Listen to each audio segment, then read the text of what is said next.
This is the potential store list form, and the purpose is to use it when you're shopping doing your research at the retail stores and you find stores that maybe you want to sell your line to. You can start listing the information about the stores, and I'll show you an example of how it might look. If you see the two tabs here at the bottom, the store list, and then we have an example. So we'll go through each of these columns step by step. First we have date, which is pretty self-explanatory. And then this was set up so that as you're going through a particular area in a particular city, you can note which area you're in, because cities have most cities are separated by shopping area. Here, area refers to what particular section of the city you're in. And then store is the particular name of the store, and if you get the name of the buyer or the owner, sometimes the salesperson will tell you, contact this person, here's their email, here's their name, or they'll give you the card, so then you can have their name as a contact. So when you have all your research compiled and you go back, it's easy to see what your top choices are, who you want to sell to, and you're probably going to want to contact those people first.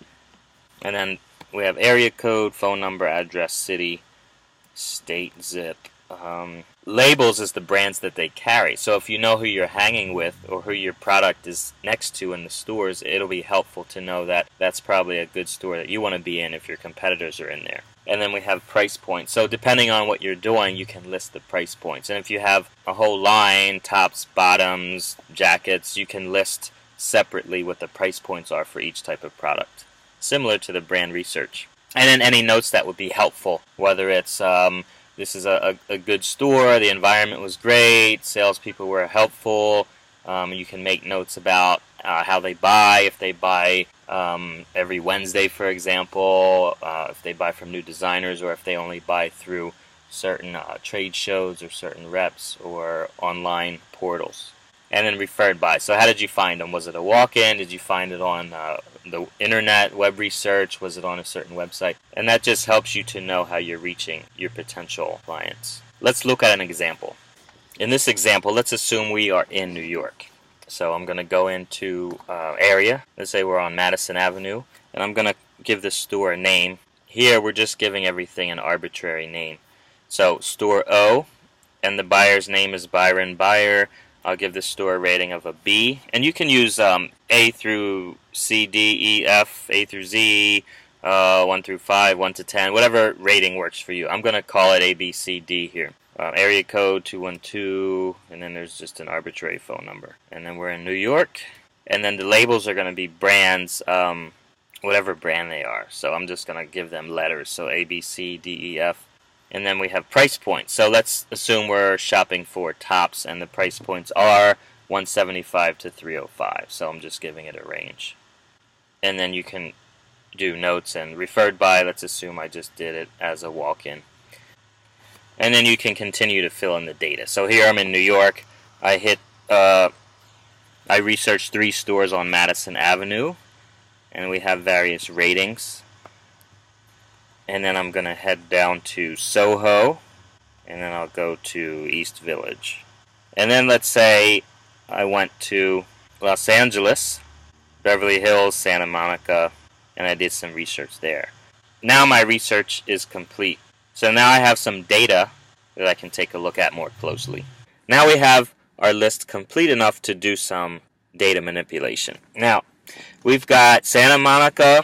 So we've done our research in Los Angeles and New York.